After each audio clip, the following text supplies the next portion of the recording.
Bonjour à tous, goedenamiddag allemaal. On m'a demandé de formuler cette dernière présentation de la journée avant la discussion qui se tiendra à l'occasion de la table ronde, la gouvernance et après. Bien sûr, comme j'interviens le dernier, effectivement, c'était déjà l'occasion pour moi d'intégrer les contributions des uns et des autres et de présenter déjà un début de synthèse. Ce serait aussi, puisque, comme l'a rappelé le modérateur de l'après-midi, je me suis intéressé à la gouvernance en m'inspirant de l'actualité du corporate governance dans les entreprises commerciales il y a déjà longtemps, il y a plus de 15 ans. Et effectivement, on pourrait se poser la question, finalement, 15 ans plus tard, toute cette réflexion autour de la gouvernance, et après, qu'est-ce que ça nous a apporté? Ou qu'est-ce que ça nous apporte? Ou qu'est-ce que ça nous apportera? Édouard Portella a déjà annoncé des changements de paradigme en parlant d'une évolution de ce que nous considérons encore être la gouvernance d'entreprise vers ce qu'il nous incite à appeler la gouvernance clinique. Et pour ceux qui s'en souviennent, ce n'est pas la première fois que nous abordons le sujet à l'occasion d'un congrès de la BH, puisque en 2001, si je lis bien, sous l'impulsion de Guy Durand à l'époque, nous avions abordé ce sujet, mais vous serez frappés de constater que les termes n'étaient pas les mêmes. On ne parlait pas encore de gouvernance. On n'avait pas encore fait cette transposition du mot anglais governance en français ou en francisé. On parlait de gouvernement de l'hôpital. Et in het Nederlands spraken wij over beheer en nog niet over bestuur. Il y a donc eu énormément d'évolution dans les concepts, dans l'appropriation des concepts sur 15 ans. Et ce que je vais vous raconter, de la même manière que Daniel Désir ce matin vous a raconté son expérience de la vie hospitalière autour du sujet, je vais vous raconter un tout petit peu mes observations et mes réflexions en tant qu'observateur des concepts et des pratiques de gouvernance. En 1998 déjà, premier rapport en Belgique, c'était la commission bancaire et financière, qui ne s'appelle plus comme ça aujourd'hui, et on commençait à parler de corporate governance. Première réflexion dans le cadre d'un congrès hospitalier, le CALAS à Luxembourg en 1999, et la question était les hôpitaux et le corporate governance. Un groupe d'experts du gouvernement en 2000, et puis vous aurez la succession, je ne vais pas les reprendre tous bien entendu, la succession des rapports et des codes. Il y a eu une publication sur le cultural governance, il y a eu une première approche sur l'hospital governance, les recommandations de la Fondation Roi-Baudouin auxquelles on a fait allusion tout à l'heure. Tous les mots sont importants. Recommandations pour la gouvernance des organisations à profit social. On ne parle plus de non-marchands, on parle d'organisations à profit social. Repères et bonnes pratiques. Des ouvrages sur les bonnes pratiques dans le non-marchand.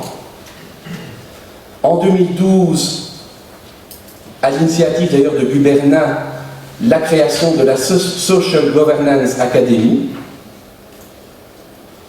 Les femmes s'organisent pour promouvoir la présence des femmes dans les conseils d'administration. Les réviseurs nous réalisent des ouvrages extrêmement intéressants qui nous parlent de la gouvernance dans les entreprises.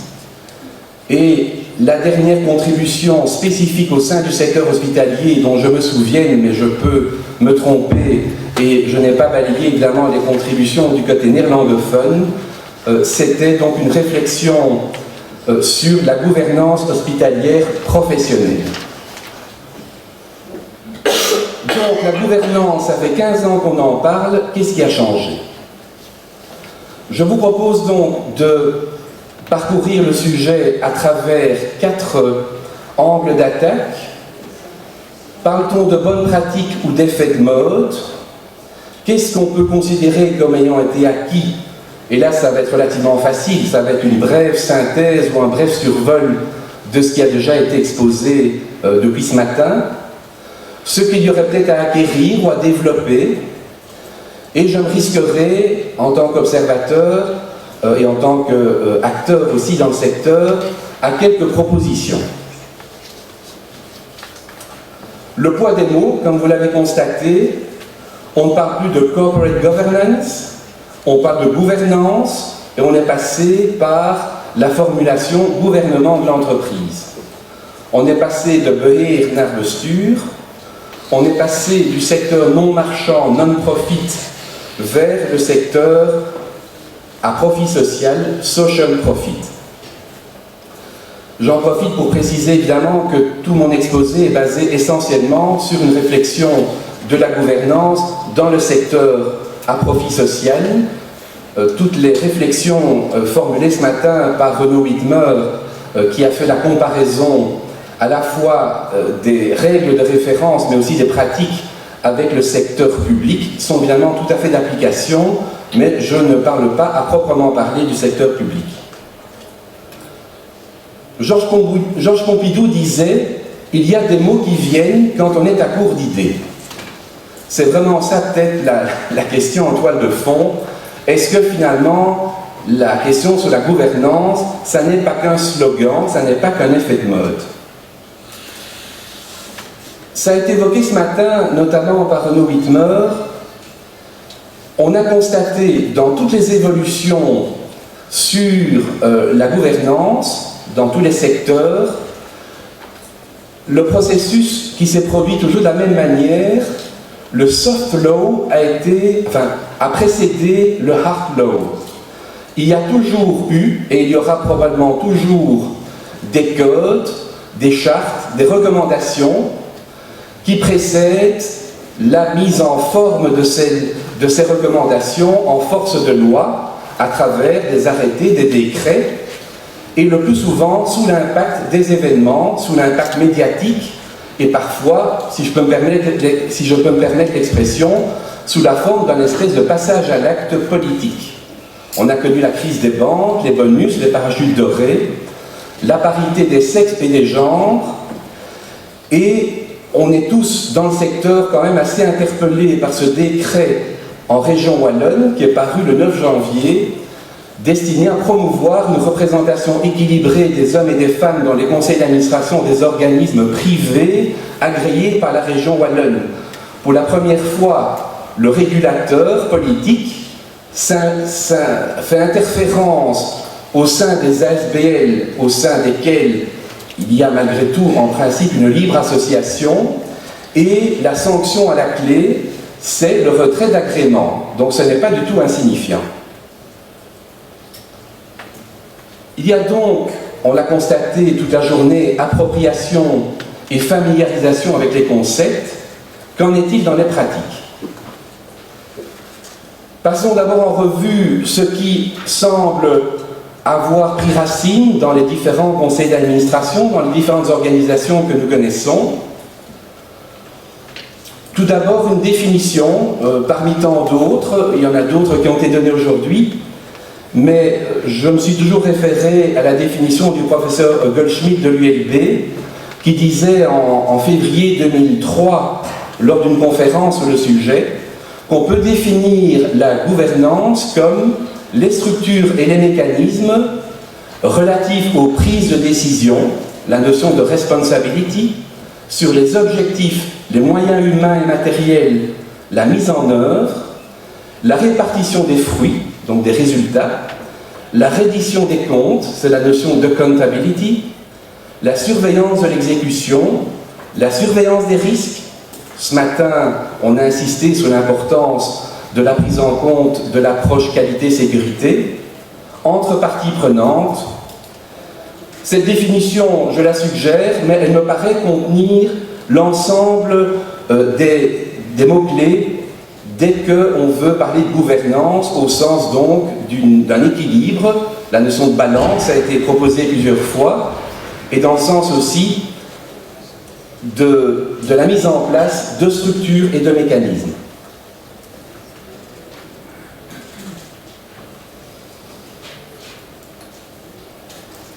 J'ai repris ici un organigramme qui date d'il y a plus de 20 ans, qui est resté immuable et qu'on peut considérer comme étant le terrain de jeu de la gouvernance hospitalière. Je ne vais pas le commenter très longtemps parce que beaucoup d'éléments ont été déjà cités par les orateurs précédents. Il situe tous les protagonistes, le gestionnaire dans sa zone de politique générale, d'orientation stratégique, de contrôle et de surveillance, le pouvoir exécutif, donc le comité de direction, dans sa zone de management stratégique et opérationnel et de gestion journalière, et vous y trouvez toutes, en rouge, toutes les zones d'interaction et donc toutes les zones de tension possibles. J'aurais tendance, si je peux me permettre, d'interpréter les suggestions d'Edouard Portela tout à l'heure en disant, au fond, c'est un peu là que se joue la gouvernance clinique. Parce que derrière les instances, il y a les hommes, et ce qui va forcément faire avancer le jeu de la bonne gouvernance d'une structure, d'un hôpital, c'est aussi le positionnement des personnes à travers ces différentes structures. Et à contrario, parce que malheureusement, les situations à contrario sont toujours nombreuses et l'ont été encore récemment, notamment dans des hôpitaux que j'ai connus de près, le blocage par les personnes, l'absence d'interaction entre les personnes est souvent, au risque de mettre à mal les stratégies les plus ambitieuses, les éléments de dysfonctionnement ou de blocage les plus importants.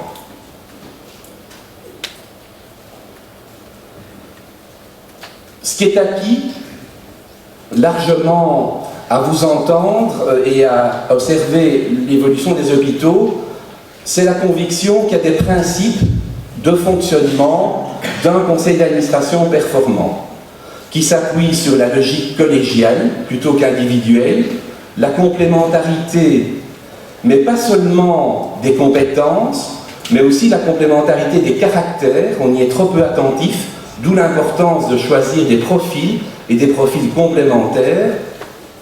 On n'a pas besoin d'avoir les mêmes caractères dans un conseil, ce qui risque de créer des situations d'opposition ou de symétrie. La responsabilité individuelle et le rappel de l'objet social de l'entreprise qui doit prévaloir sur la logique de représentation, notamment pour les personnes qui ont des mandats de personnes morales, l'intérêt des groupes de travail ou des comités spéciaux des conseils d'administration, la formalisation du reporting sous toutes ses formes, les pratiques d'évaluation, ça a été évoqué, et quant à connaître les bonnes pratiques au niveau du nombre d'administrateurs ou du nombre de réunions par an, il n'y a pas vraiment de réponse en la matière.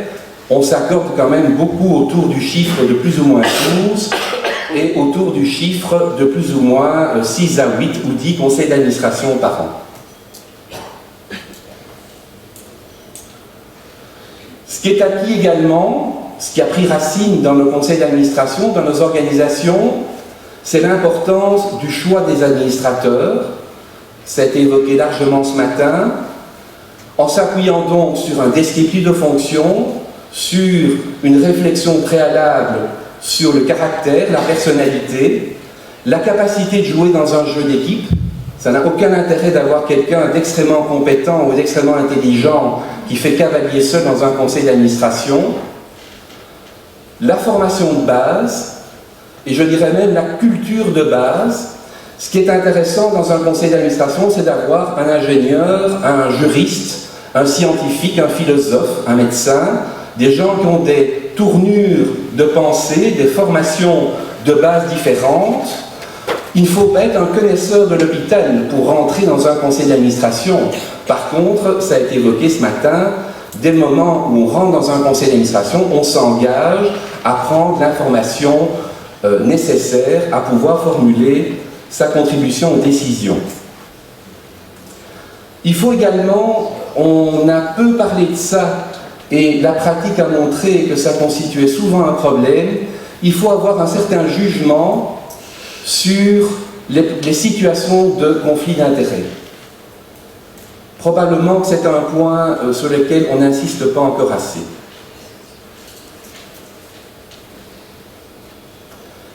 Et alors, la mise en place des comités spéciaux, de nombreux exemples vous ont déjà été donnés.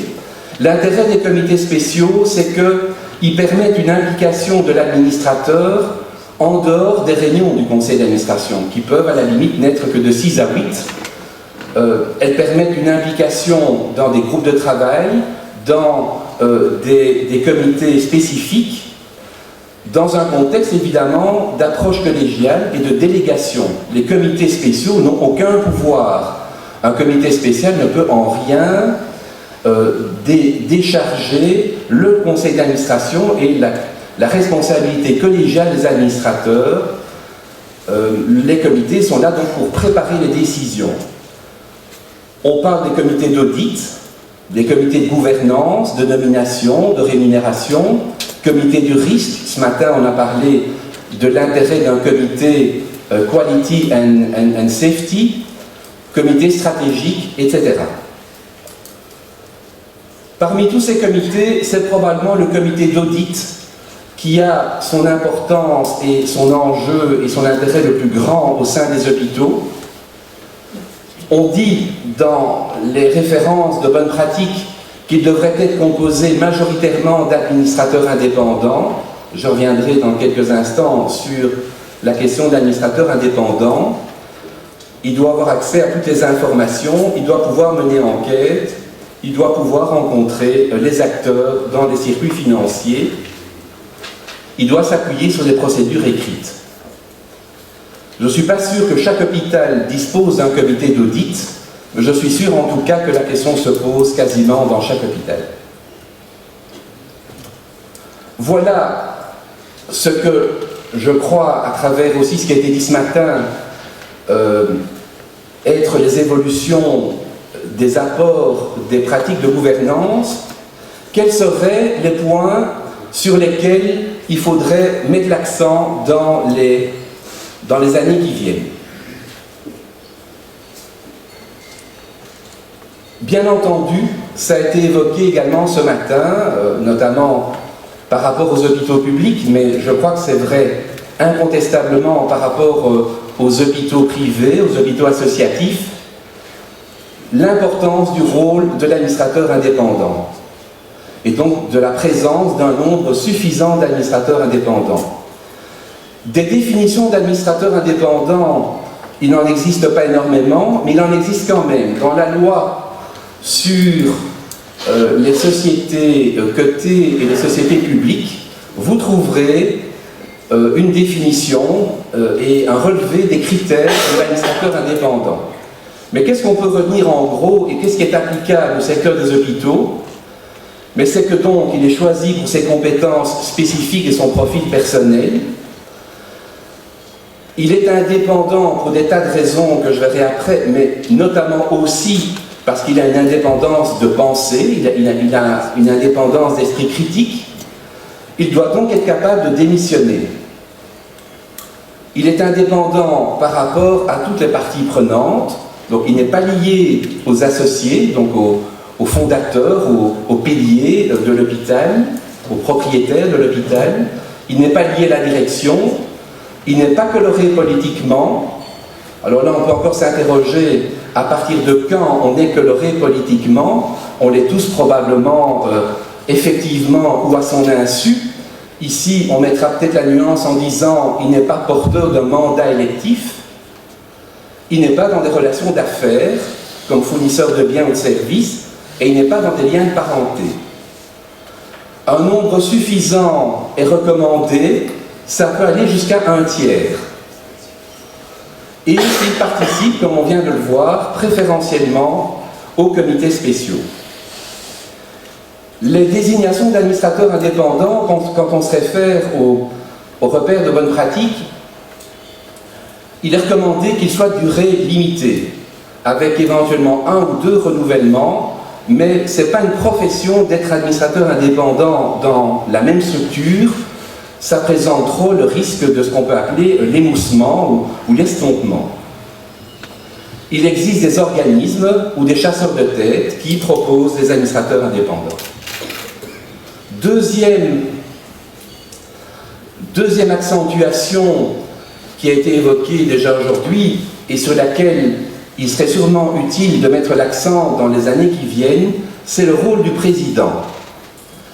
C'est la dualité, comme ça a été évoqué ce matin, administrateur délégué président ou directeur général président. Le rôle du président n'est jamais légiféré, il n'est présent, il n'est défini dans aucune loi. Alors qu'on a défini le rôle et les critères de l'administrateur indépendant dans la loi, on ne dit rien sur le président.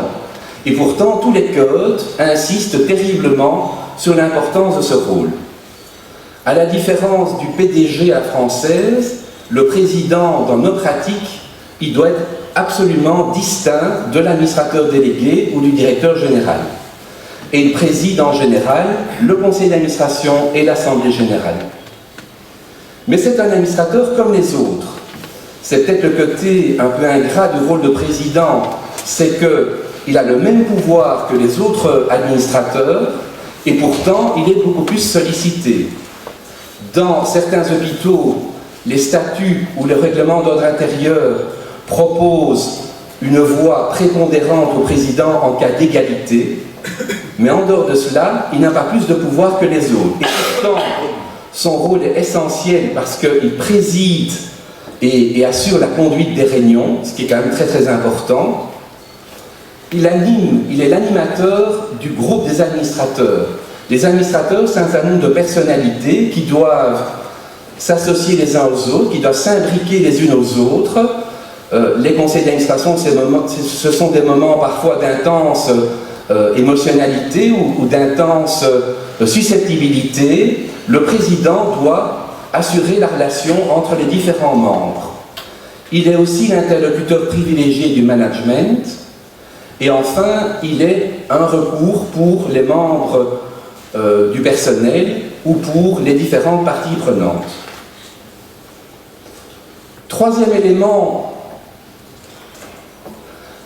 qui pose question, la question a été clairement posée ce matin, c'est la question administrateur délégué ou directeur général. Il y a des secteurs d'activité en Belgique où la scission a été clairement marquée entre le rôle d'administrateur qui est incompatible avec le rôle de gestion journalière ou de gestion exécutive. Nous constatons dans le monde des hôpitaux que le rôle d'administrateur délégué prend de plus en plus de place. Quels en seraient éventuellement les avantages? L'avantage, évidemment, ça a été également rappelé ce matin, c'est que l'administrateur, donc le directeur général qui est par ailleurs administrateur, en tant qu'administrateur, il est vraiment partie prenante de la réflexion globale, de la réflexion stratégique, de toute la conduite stratégique de l'institution. Et il a un mandat de gestion journalière, par ailleurs, duquel il doit rendre compte à ses collègues. Il peut avoir un statut social de salarié ou d'indépendant. Il préside le comité de direction le plus souvent. Il est l'interlocuteur principal des instances de dialogue social, comme vous le savez. Il est également responsable de la relation avec les instances professionnelles et notamment de la concertation avec le corps médical.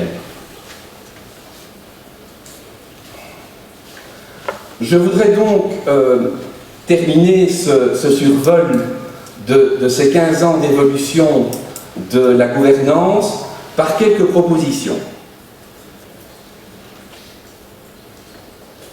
La première proposition, elle a également été esquissée ce matin, donc ça me permet peut-être de formaliser un tout petit peu là-dessus, c'est d'insister sur l'équilibre dans la composition d'un conseil d'administration. Et de plus en plus de voix, de plus en plus de considérations vont dans le sens de prôner un équilibre entre trois types d'administrateurs. les administrateurs exécutifs, ils ont un rôle à jouer dans l'institution. Ça peut être, c'est par définition l'administrateur délégué qui est un administrateur exécutif. Dans bien des hôpitaux, le directeur médical a également le statut d'administrateur, il est donc administrateur exécutif. Des médecins chefs de service, des médecins chefs de département, des médecins élus par le conseil médical, pourquoi pas, toutes les modalités sont possibles. Il est important, ça a été rappelé ce matin, qu'il y ait un nombre suffisant d'administrateurs exécutifs dans un conseil d'administration, parce que c'est eux qui apportent la matière, c'est eux qui apportent le contenu. Je parlais tout à l'heure de management opérationnel et stratégique.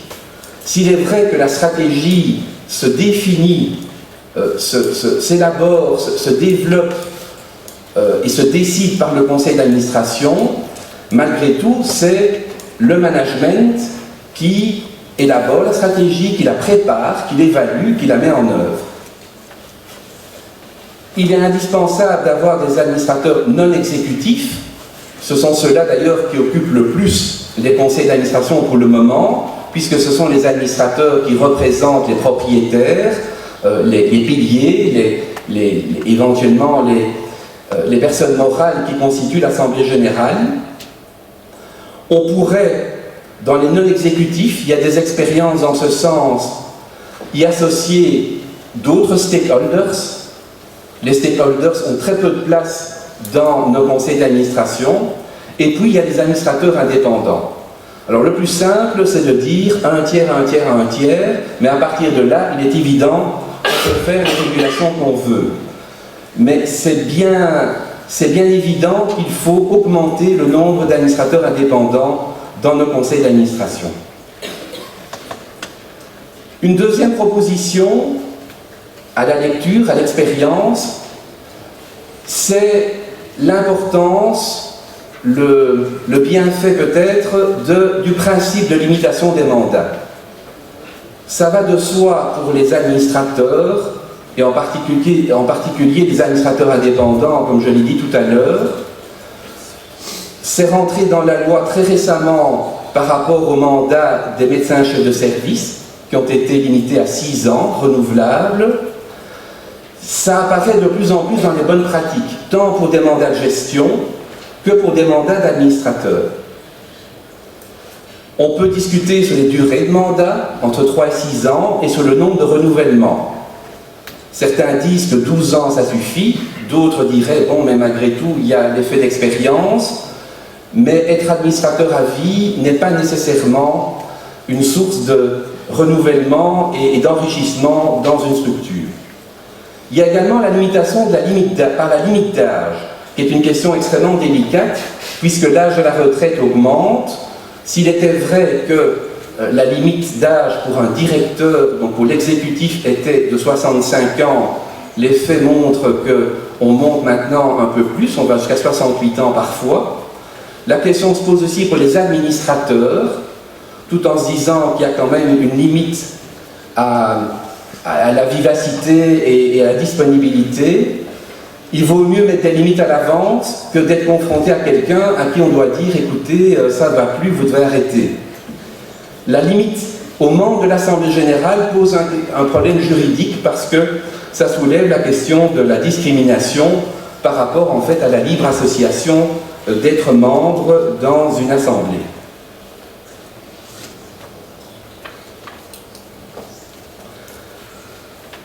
Et alors je vais me permettre peut-être pour terminer la journée sur un retour à ce qui constitue finalement notre référence juridique quand on parle de gouvernance, qui est la loi sur les hôpitaux. Je voudrais lancer une perche, une lance en période de formation de gouvernement, et puis sachant qu'il y a dans la salle des représentants d'organisations professionnelles, il est évident qu'il y a de bons arguments aujourd'hui pour se poser la question, est-ce qu'il est temps de revoir la loi sur les hôpitaux?